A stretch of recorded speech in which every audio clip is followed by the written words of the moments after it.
What's going on, everybody? My name is Cameron, and welcome to the first ever episode of the Father and Son podcast. My name is Cameron. And my name is Kevin. And essentially what this podcast is going to be, it's going to be weekly, possibly bi-weekly podcast that we host here on our YouTube channel, where we go back and look at a few different articles from the week that we possibly considered making a video about, but just didn't necessarily think it was worth all the time of filming and video editing and whatnot. We just wanted to get the conversation out there. Exactly. Faster. Exactly. So my dad has not read any of these articles yet. I'm going to be reading them off for the first time, kind of mediating. I have no clue what we're going to talk about right now. I've been at work all day and just got home. Exactly. So just as kind of a brief description of what we're going to be talking about today, a few different things. First off, we're going to be talking a little bit about some rumor speculation that's going on currently with Avengers Infinity War. Avengers Infinity War, your favorite topic. My favorite topic. We're then going to be moving on to some DC Universe stuff. Oh, another one of your favorite topics. Yeah, definitely not.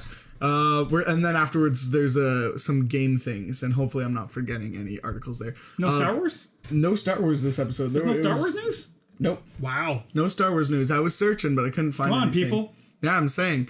So yeah, essentially, if there's a specific article or topic that you want me to talk about, obviously it's going to be in the title, but I'm just trying to keep a bit of a secrecy for my dad here. Just click on the timestamp in the description. We'll have all those different timestamps ready if you want to skip to a specific portion of the video.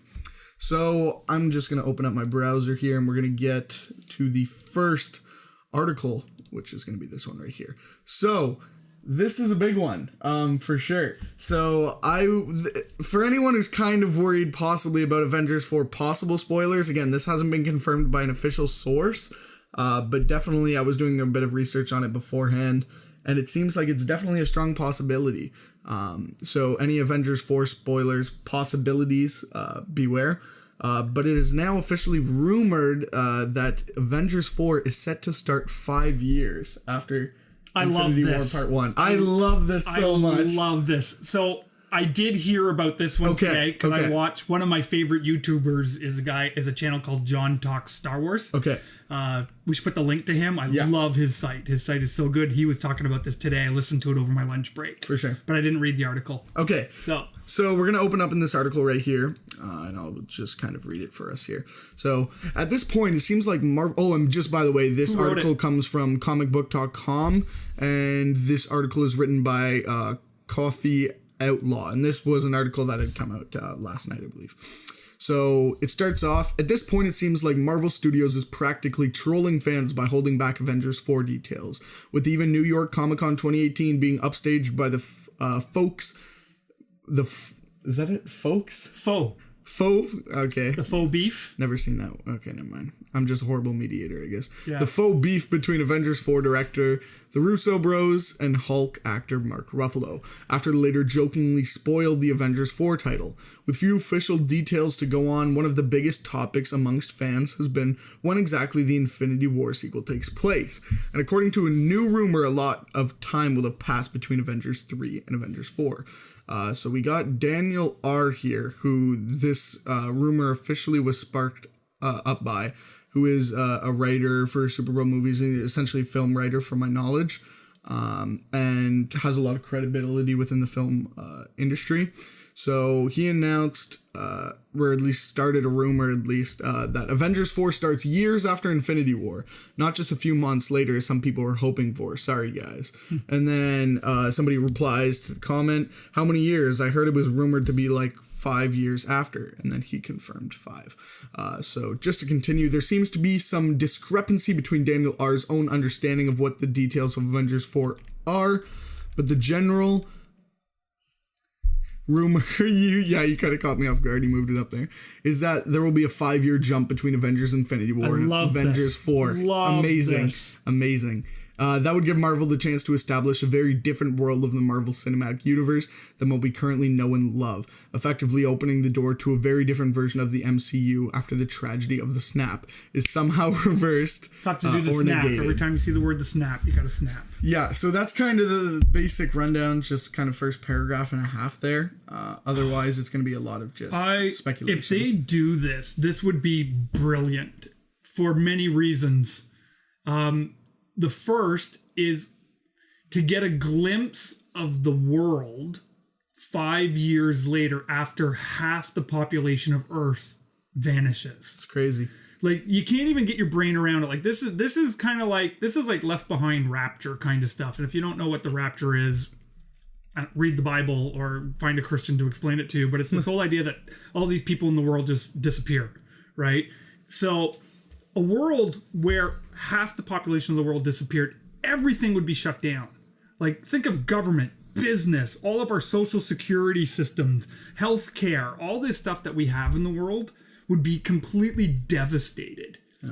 And remember, they even spoke about that in Avengers 3 when Thanos said, yes, you're right, when he would kill half the people, yes, there was a season of chaos, you know, and plague and war and famine and disease, but then eventually the species would come out of it better. Yeah. Right? So we're going to see a world like that. Yep. Where it's a horrible situation. It's going to be insane if this is true. And it gives the weight to what Thanos did so much more depth. 100%. And it just makes the mission of the Avengers so much more important. Because it's not just about seeing half the people disappear, but it's the life that the half who remain is going to be so devastating. Mm-hmm. So I love this idea. I love everything about this idea. This would make for the best Marvel film. Ever. And one of the best films ever. One of the best movies ever to see that type of... And I think those jumps in movies are so important. Mm-hmm. Like, I don't know about you, but I think The Last Jedi... I have to talk about Star Wars. The Last Jedi failed because it took place 2 minutes after the next one. Yep. If they would have jumped 2 years... Skip the whole Rey training, skip the whole Luke being a hermit, you know, the whole boring chase, the whole Canto Bight thing. But 2 years later, then Rey comes back, you know, after being trained by Luke. And it just creates more tension. It creates more, wow, what's gone on? And then creates all this potential stories to feed off of. Comic books, movies, video games, all of this stuff to explore this world. So...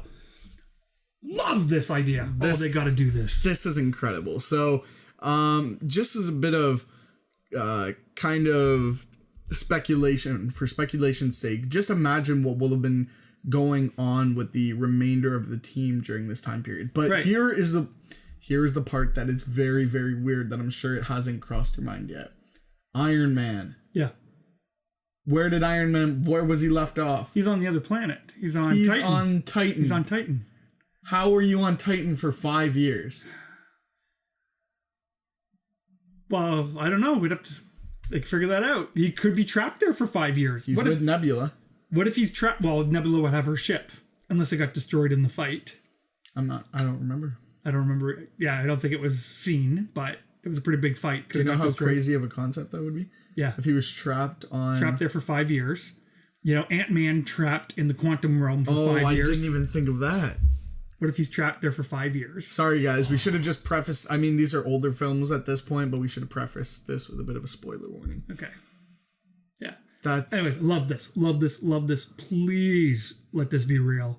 This would be... Oh, my goodness. This would be a great movie. 100%. Great movie. Just to see that dark timeline.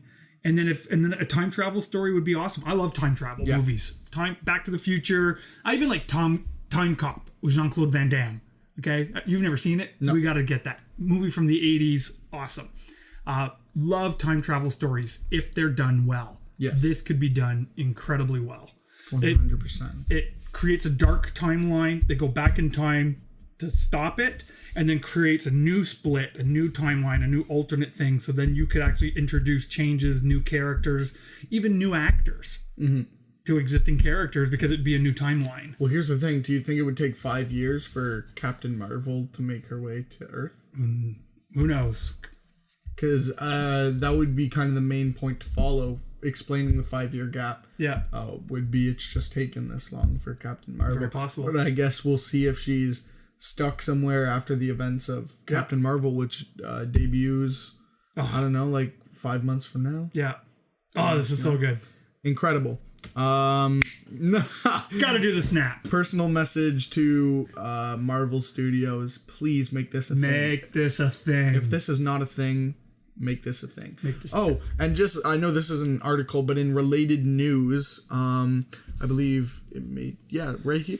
So Karen Gillian, I believe it's pronounced, raps for the Avengers 4 reshoot. So this is not the whole team, but this is essentially Nebula. Her character is officially wrapped up reshoot filming now. Oh wow, already. So with that said, that shows that all primary filming was already complete. But of course, people are starting to wrap up their reshoots now, which is just a great thing because it means we're getting closer to that initial trailer. That's awesome. Yeah. Love it. Okay. So again, all these articles will be linked down below. And the next article we're going to be looking at is regarding James Gunn. James Gunn is to write and possibly direct Suicide Squad 2. Okay, first off, who greenlit Suicide Squad 2? But it's James Gunn. Yeah. Okay, Let me read the article. Okay, so who wrote this? This is from IGN News, and it was written by Nick Santiago. Santangelo.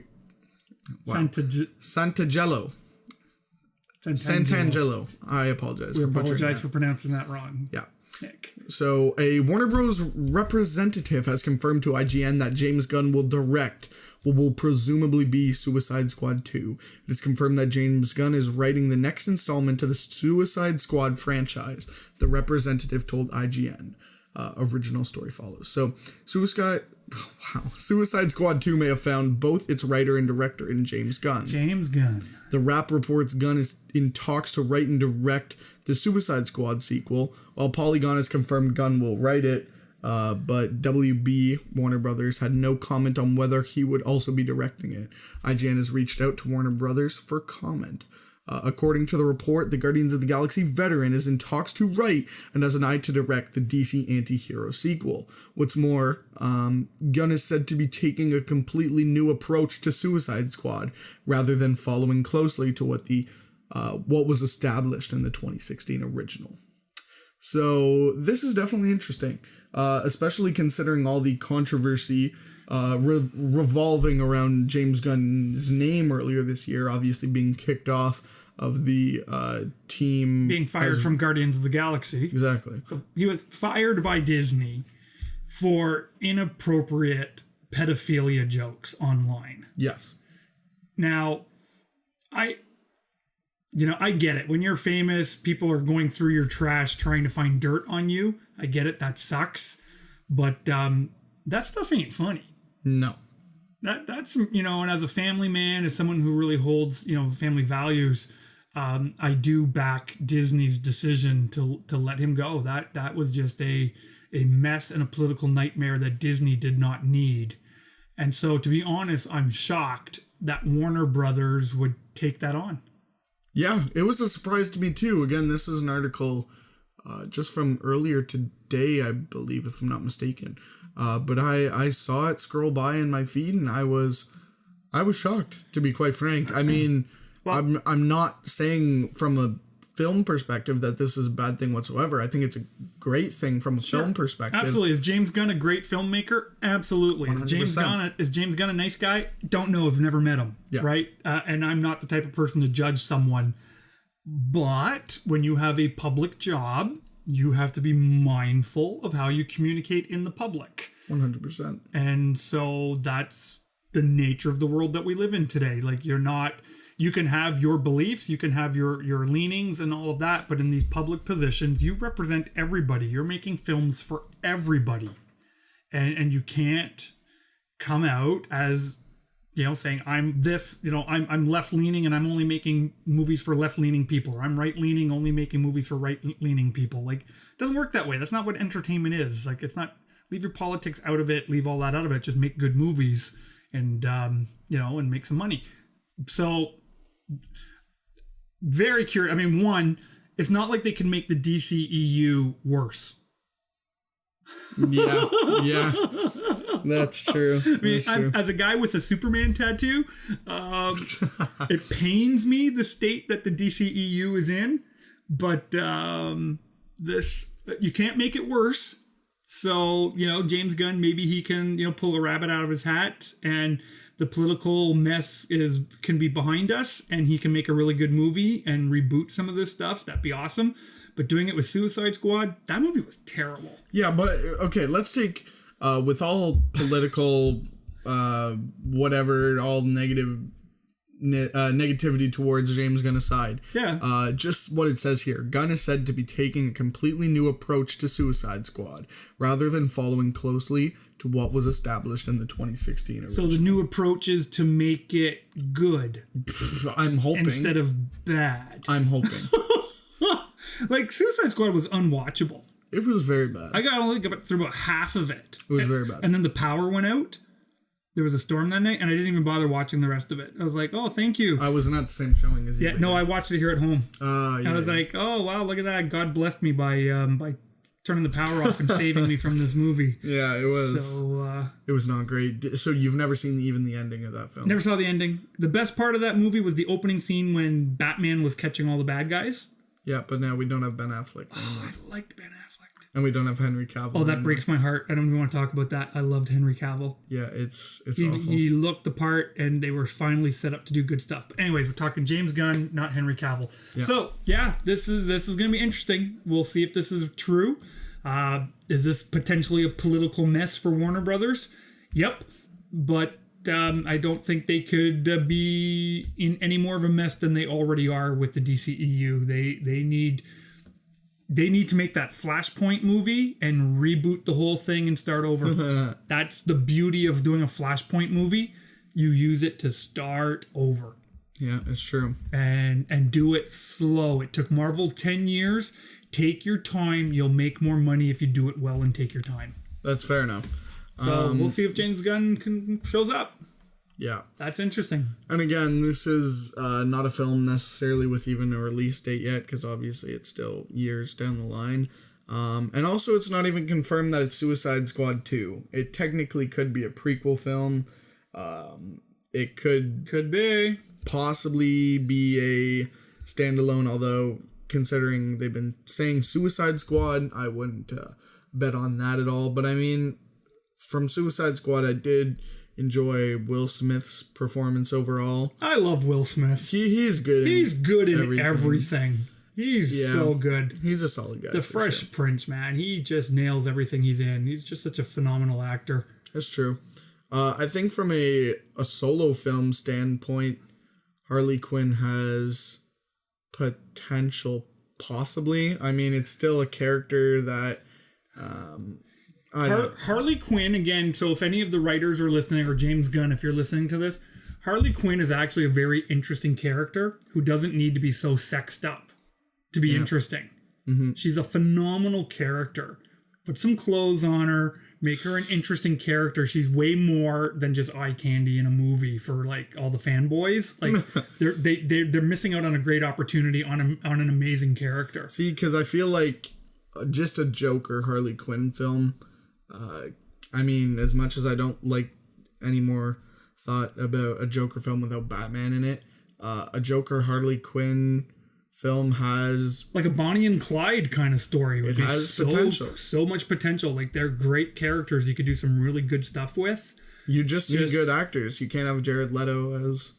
Well, he's a good actor. He's a good actor, but he just didn't know where to bring it. Same as Harley Quinn, the actress that replaced Harley Quinn. That's... Hello, I forgot her name.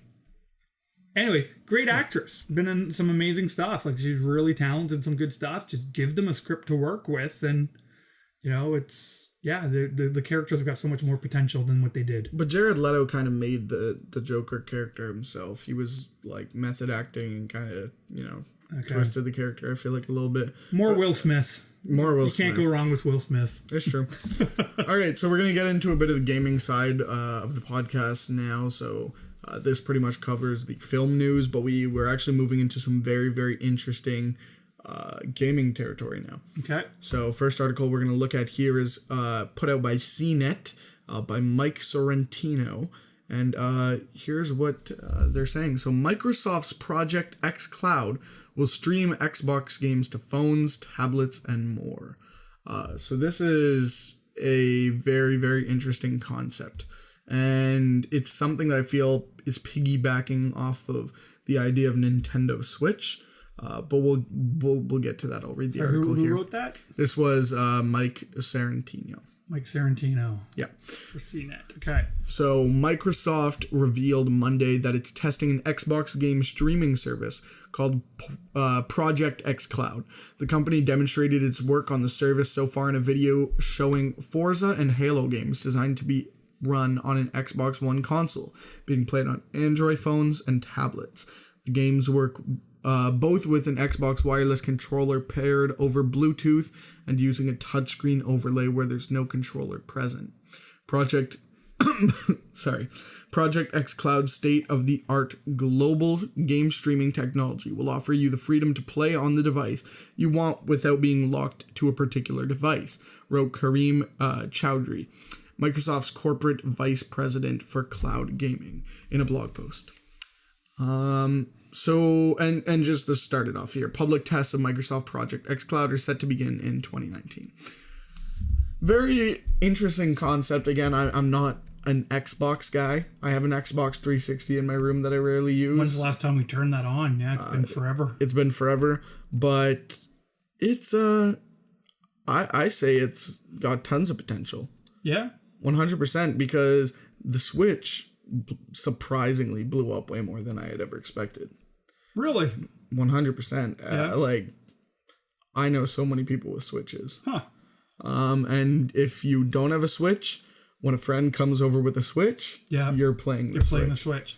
But isn't the Xbox, I find these console games now, they're so geared towards the high-end gamer. You know what I mean? They're, it's the shoot 'em ups, it's the headsets, it's the, the multiplayer, your Destinies, your Call of Duty, or that kind of stuff.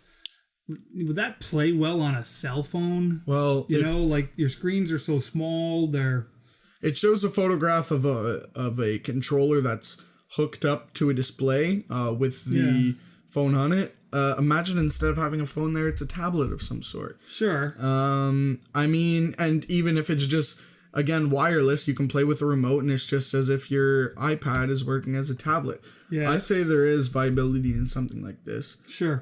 There is potential. Yeah. But at the same time, you need to maybe pair this device with a wireless Turtle Beach headset or something like that. Give people the option to still game on the go the way that Xbox performs. Yep. But now you can play it on a 4-hour car ride. But the thing is, when I go on a 4-hour car ride, I'm the one driving. Yeah, but it still isn't for you. I don't get to play the game. But it's still not for you, necessarily. But then again, let's say you're going on a 4-hour... let's say... It's great for you. It's not good for me. Let's say you're going on a 4-hour car drive to, let's say, our grandparents' house. Sure. They don't have a console to play. Right. Something like this has the potential of just being, something on the road. Right. And then off the road, too, when you're away from your console. But something that I feel like this lacks compared to the Nintendo Switch is the availability to, take the Nintendo Switch and live broadcast it to a TV once you're elsewhere. But then again, you're still hauling around pretty well the entire system.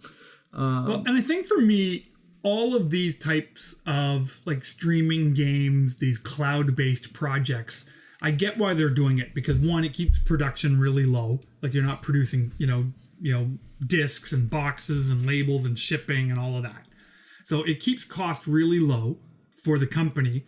They can keep charging the exact same price for a game. So the game will still be $79.99, even though you don't have a disc.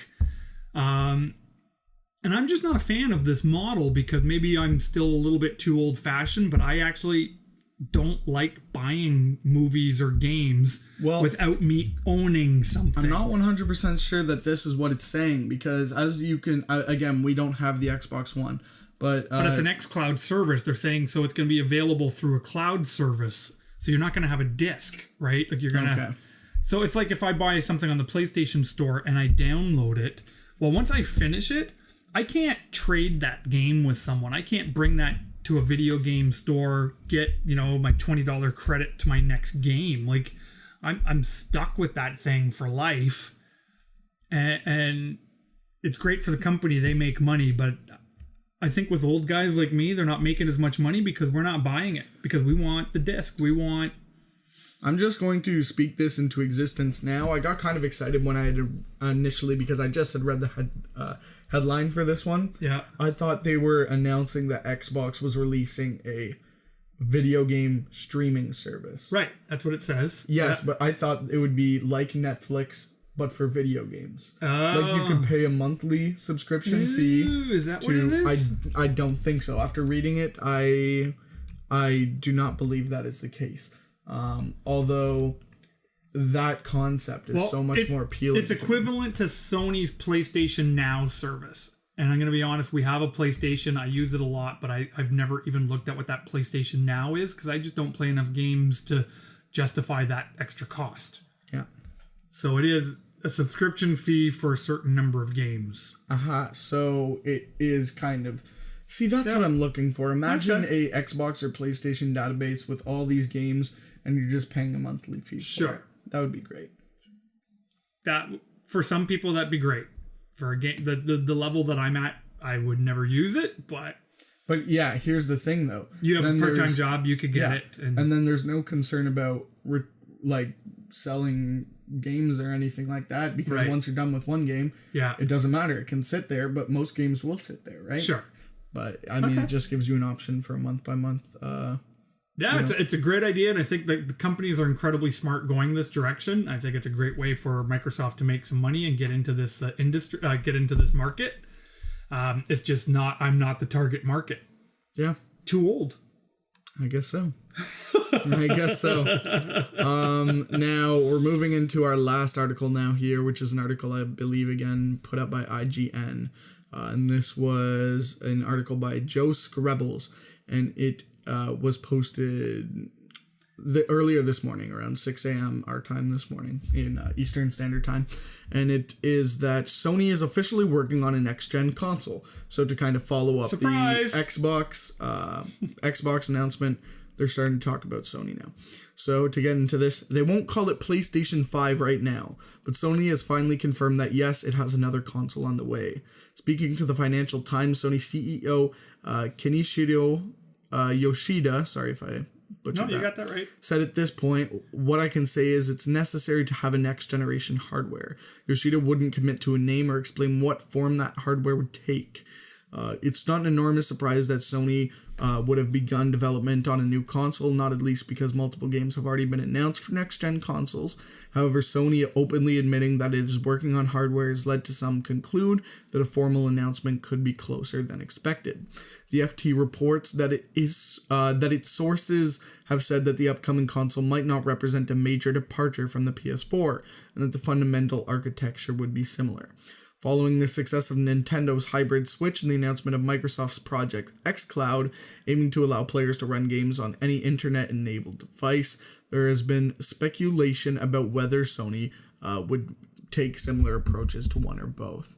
So, again, this is something that seems very, very plausible. Yeah. Now, I really hope that this is the announcement of something like a video game streaming hardware. Yeah. So... where do you think the whole PlayStation VR fits into this? Do you think PlayStation VR is catching on, or is that going to go the way of the dodo? Way of the dodo, 100%. You think so? VR is already... I mean, people in higher forms, utilizing higher forms of technology, I feel like, benefit from it. But I feel like the way they began to pump it out for just the standard gaming use became so... kind of just like, here, take a VR headset and watch a video of you go playing on a roller coaster or something like that, riding a roller coaster, right? And just kind of very, very gimmicky to a point where it didn't live a long enough lifespan. Like, nobody's excited about VR at this point in time, I feel like. Yeah, well, they had a big display for it at Fan Expo in Toronto, and I did get to try out the VR for the first time. Made me a little queasy. Yeah. I was glad I was sitting down. But it was kind of cool. But it killed one of the things that I love about gaming, and that's community. Yes. I'm a big fan. I love playing games with my family. I love building community with people, and games is a great way to do it. You put on a headset Yeah. You cover your eyes, cover your ears with this sucker, and like you're in your own little world. There ain't no more community. So it's interesting. And I only bring that up because I'm curious what their plans are. So is it better? Are they going to kind of scrap that and go more the mobile gaming route? I don't think they're put more energy into that technology. I would say it's just from seeing previous success of other platforms of media, like streaming is way more. It's where the cash is. It's where the cash is. Like you see Netflix and what it's doing. Follow the money. There isn't anything like that necessarily for video games. Follow the money. So, and I feel like even a place where this might work great is that I think they should possibly take advantage of is a platform like Steam. I mean, Steam already is selling games for pretty well on the cheap, and I mean, gaming has a lot more moved to the whole kind of PC area anyway. So I feel like Steam I would pay $20 a month to get access to unlimited games. There you go. So I mean, another good use for your part-time job money. Again, like this is something that I feel like is commercially, could be commercially successful, right? Yeah. So it's just the idea that and here's the thing for VR. From a commercial standpoint, it hasn't been around for too long. It's been a couple of years. From someone who was, I mean, I'm not as involved anymore, but I kind of grew up as a big gamer. I've known about this VR technology for a good 5 years. Right. With the original being the Oculus Rift gaming headset, which was a VR headset experience it must be at least 5 years old now. And I've known about it, and I wanted it so much back then because I was so excited to play a couple horror games that I had on Steam in VR. Just to kind of, have an immersive experience that way. But again, that was me getting excited about it 5 years ago. Right. And now 5 years later, you couldn't care less. 5 years later, I couldn't care less. Yeah. Now, when they were announcing initially that like PlayStation was going to get a VR option, I found it cool, but not cool for 2 years for $600 cool. You know what I mean? Yeah. Well, that's the thing. The VR headset when it came out, like $600, $800. It was ridiculous. It's like that ain't happening. Yeah. Like that's just not happening. That's more than the actual console. So. That's like my mortgage payment is less than that. Yeah. So that ain't happening.